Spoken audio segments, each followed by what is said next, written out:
आज श्री राम जानकी मंदिर में बहुत ही सुंदर सा प्यारा सा दृश्य कि मंदिर सजा हुआ है। आज चलते हैं जैसे कि सुंदरकांड की 12वें अध्याय के दिए थे, आज 13वां अध्याय के इसमें बैठते हैं और बात करते हैं। और कहते क्या हैं, मुनि पुलस्त निज शिष्य सन कही पठे यह बात तुरत सोमय प्रभु सन कही कायसु अवसर तात। अर्थात मुनि पुलस्त जी ने अपने शिष्य के साथ में यह बात कहला भेजी, हे तात सुंदर अवसर पाकर मैंने तुरंत ही वह बात प्रभु आपसे कह दी। माल्यवंत सचिव सयान ता सुबचन सुने अति सुख माना तात अनुज तव नीत विभूषण सोर धरो जो कहत विभीषण। माल्यवान नाम का एक बहुत ही सुंदर बुद्धिमान मंत्री था। उसने उन विभीषण के साथ वचन सुनकर बहुत ही सुख माना और कहा कि हे तात, आपके छोटे भाई नीति को विभूषण धारण करने वाले अर्थात नीतिमान हैं। विभीषण जो कुछ कह रहे हैं उसे हृदय में धारण कीजिए, ऐसा समझाने का प्रयास करते हैं। लेकिन रिपुत गरज हाथ सट दो दूर न कहा ये हाँ है को। मालवंत ग्रह गयो बहोरी कहे विभीषणो पुण्य कर जोरी। रावण ने कहा, ये दोनों मूर्ख शत्रु की महिमा बखान रहे हैं, यहाँ कोई है, इन्हें दूर करो। तब मालवान ने घर लौट और विभीषण हाथ जोड़कर फिर कहने लगे, सुमति कुमति सब के उर रहाई नाथ पुराण निगम अस कहाई। जहाँ सुमति तहाँ संपत्ति नाना जहाँ कुमति तहाँ विपत्ति निदाना। हे नाथ, पुराण और वेद ऐसा कहते हैं कि सुबुद्धि अच्छी बुद्धि और कुबुद्धि खोट बुद्धि सबके हृदय में रहती है। जहाँ सुबुद्धि है वहाँ नाना प्रकार की संपदाएं सुख की स्थिति रहती है, और जहाँ कुबुद्धि है वहाँ परिणाम में विपत्ति और दुख रहती है। तौर कुमति पसी विपरीता हित अनहित मानहु रिपुप्रीता। काल रात निचर कुल केरी तही सीता पर प्रीति घनेरी। आपके हृदय में उल्टी बुद्धि आ बसी है, इसी के आप हित में अहित शत्रु को मित्र मान रहे हैं। जो राक्षस कुल के लिए काल रात्रि के समान है, उन सीता पर आपकी बड़ी प्रीति है, ऐसा समझाने का प्रयास करते हैं विभीषण जी। तात चरण गहि माघव राघव मोर दुलार सीता देहु राम कहु अहित ना हो ये तुम्हार। अर्थात हे तात, मैं चरण पकड़कर आपसे भीख मांगता हूँ, विनती करता हूँ कि आप मेरा दुलार रखिए। मुझ बालक के आग्रह को ग्रह स्नेह पूर्वक स्वीकार कीजिए। श्री राम जी को सीता जी दे दीजिए, जिसमें आपका अहित ना हो।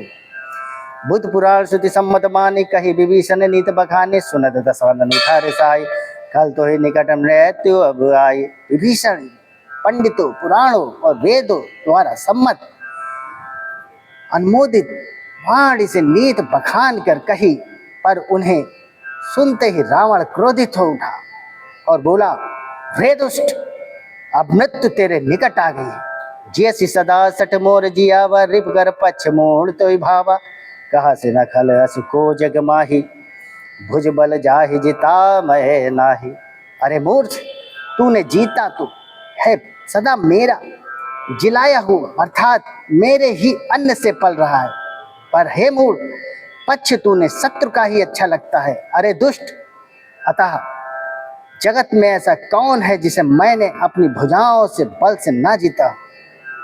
मम पुर बसी तपसिन पर प्रीति सठ मिल जाए नहीं कहु नीति। अस कही कीने सी चरण प्रहारा अनुज गहे पद बार ही बारा। मेरे नगर में रहकर मेरा करता है तपस्वियों पर मूर्ख, उन्हीं से जा मिल और उन्हीं को नीति बता। ऐसा कहकर रावण ने उन्हें लात मारी, परंतु छोटे भाई विभीषण ने मारने पर भी बार बार उसके चरण ही पकड़े।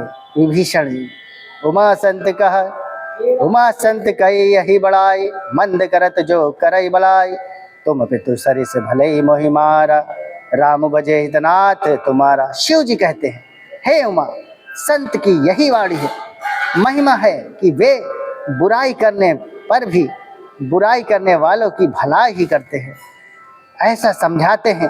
विभीषण जी ने कहा, आप मेरे पिता के समान हैं, मुझे मारा सो मारा, अच्छा किया, परंतु हे नाथ आपका भला श्री राम जी ही भजने में ही होगा।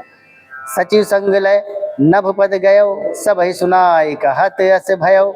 इतना कहकर विभीषण जी अपने मंत्रियों को साथ लेकर आकाश मार्ग में गए और सबको सुनाकर वे ऐसा कहने लगे, राम सत्य संकल्प प्रभु सभा काल बस तोरी, मैं रघुबीर शरण अब जाओ देहु जनिखोर। श्री राम जी सत्य संकल्प एवं सर्व समर्थ प्रभु हैं और हे रावण तुम्हारी सभा काल के वश है, अतः मैं अब श्री रघुवीर जी की शरण जाता हूँ और मुझे दोष न देना। ऐसा विभीषण जी रावण जी को बताकर और वहां से चल देते हैं। अस कही चला विभीषण जब ही, आयुहीन भये सब तब ही। जैसे ही विभीषण जी चलते हैं, साधु अवज्ञा तुरंत भवानी कर कल्याण अखिल के हानि। ऐसा कहकर विभीषण जो चलते हैं त्यों ही सब राक्षस आयुहीन हो जाते हैं, उनकी मृत्यु निश्चित हो गई। शिव जी कहते हैं, हे भवानी साधु का अपमान तुरंत ही संपूर्ण कल्याण हानि नाश कर देता है। रावण जब ही विभीषण त्यागा, भयो विभव बिनु तब ही अभागा, चलो अरसि रघुनायक पाई, करत मनोरथ बहु मन भाई। रावण जिस क्षण विभीषण को त्यागा उसी क्षण वह अभागा वैभव ऐश्वर्य से हीन हो गया। विभीषण जी हर्षित होकर मन ही मन अनेक मनोरथ करते हुए श्री रघुनाथ जी के पास चले। देख ही जाए चरण जल जाता, रुन मृदुल सेवक सुखदाता, जे पद परसि तरी ऋष नारी, दंडक कानन पावनकारी। वे सोचते रहते, मैं जाकर भगवान के कोमल चरण और लाल वर्ण के सुंदर चरण कमलों के दर्शन करूंगा, जो सेवकों को सुंदर देने वाले। जिन चरणों का स्पर्श पाकर ऋषि पत्नी अहिल्या तर गई और जो दंडवन पवित्र करने वाले हैं। जे पद जनक सुता उरलाए, कपट कुरंग संग धरदाय, हरुर सर सरोज पद जय, अहो भाग्य मैं देख होते ही। जिन चरणों की जानकी जी ने हृदय में धारण कर रखा है, जो कपट मृग के साथ पृथ्वी पर मुझे पकड़ने को दौड़े थे और जो कमल साक्षात शिव जी के हृदय रूपी सरोवर में विराजते हैं, मेरा हो भाग्य है कि उन्हीं को आज मैं देखूंगा।